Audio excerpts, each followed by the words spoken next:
بندے کے ماں باپ کی خدمت کرنا لازم تو نہیں ہے، واجب بھی نہیں ہے، کیونکہ ماں باپ تو وہ بندے کے ہیں، اس کی ذمہ داری ہے، اور بیوی جو ہے وہ خاوند کے لیے ہے اوبیسلی۔ لیکن دیکھیں، حقوق العباد بھی ہے جو ہمیں پورے کرنے ہیں۔ جو پڑوسی آپ کے ساتھ رہتا ہے اس کے اسلام میں کتنے حقوق ہیں جو ہمیں پورے کرنے ہیں، پوچھنا تو بنتا ہے، کیونکہ آپ آخرکار انسان بھی ہیں، مسلمان کا، ایک مسلمان کا دوسرے مسلمان پر حق ہے۔ کیا بیوی کا اپنے شوہر کے ماں باپ کی خدمت کرنا لازم ہے؟ عورت پر بندے کے ماں باپ کی خدمت کرنا لازم تو نہیں ہے،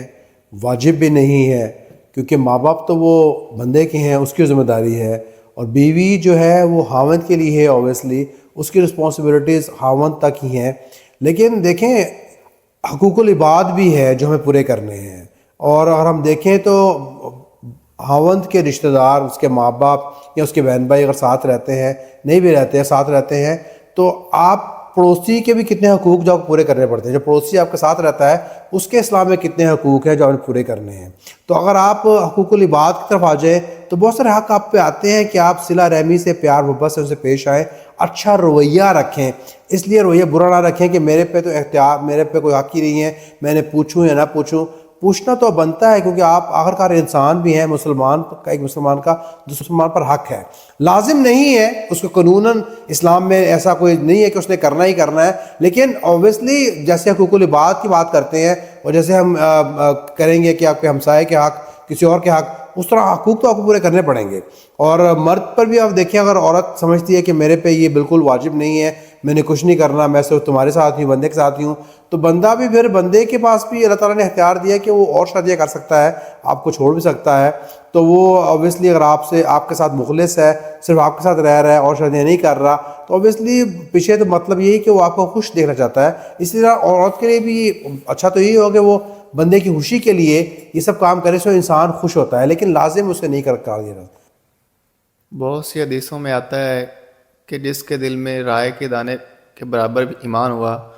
تو جہنم میں نہیں جائے گا۔ بیسیکلی ہم دیکھتے ہیں کہ بہت سے لوگ خودکشی کر کے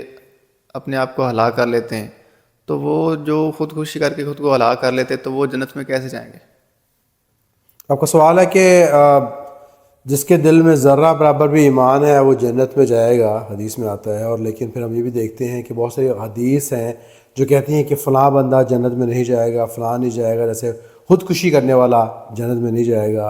اور بہت سارے اور ایسے گناہ ہیں جس کی وجہ سے وہ جنت کی خوشبو نہیں سونگھے گا، ایسی حدیث سننے کی آتی ہیں۔ اور ساتھ ساتھ یہ ہے کہ جس کے دل میں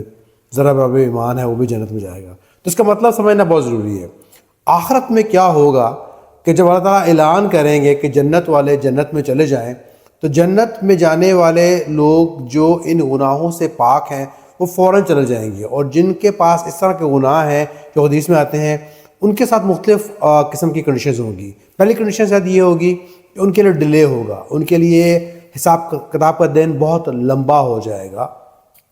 ہزاروں سال ہو جائے گا۔ وہ دن ایک اٹ سیلف ایک بہت بڑا عذاب ہے، کیونکہ آپ کو پتہ نہیں ہے آپ کے ساتھ کیا ہونا ہے، آپ جہنم کو دیکھ رہے ہیں، خوف میں ہیں، پریشانی ہے، بہت پریشان والا دن ہے۔ تو آپ کا وہ ڈیلے ہونا، وہاں پر جتنا دیر آپ کو ٹھہرنا پڑے گا، وہ آپ کے لیے ایک اٹ سیلف پنشمنٹ ہے۔ ایک معاملہ تو یہ ہو سکتا ہے۔ دوسرا معاملہ یہ ہو سکتا ہے کہ وہ ان کو جہنم میں عذاب کے لیے پھینک دیا جائے اور شاید فوراً واپس نکال دیا جائے، یعنی کہ تھوڑا بہت عذاب ان کو ملے اور پھر جنت چلے جائیں گے۔ اور تیسرا معاملہ یہ بھی ہو سکتا ہے کہ ان کو جہنم میں کچھ عرصے، لمبے عرصے کے لیے پھینک دیا جائے اور واپس لایا جائے، کیونکہ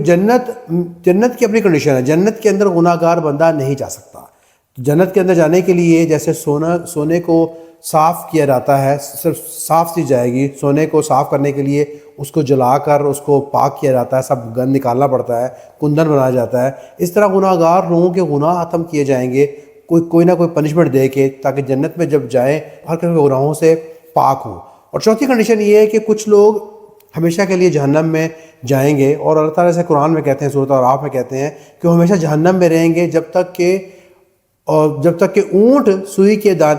کے اس کے سراغ میں سے نہ نکل جائے، جو پاسبل نہیں ہے۔ تو یہ بیسیکلی یہ وہ لوگ ہوں گے جو شرک پر مریں گے، جو اللہ کی نافرمانی میں رہیں گے، اللہ کے ساتھ پارٹنرز بنائیں گے، اللہ کے علاوہ کسی اور کو خدا مانیں گے، شرک کریں گے، صرف وہ لوگ جو ہیں جہنم سے نہیں نکل پائیں گے۔ باقی جس کے دل میں ذرہ برابر بھی ایمان ہوگا اور وہ ایمان کی حالت میں مرے گا تو اللہ تعالیٰ سے پوری امید ہے، اللہ تعالیٰ کہتے ہیں کہ اللہ تعالیٰ معاف فرما دیں گے اور اس کو جنت ضرور ملے گی انشاءاللہ۔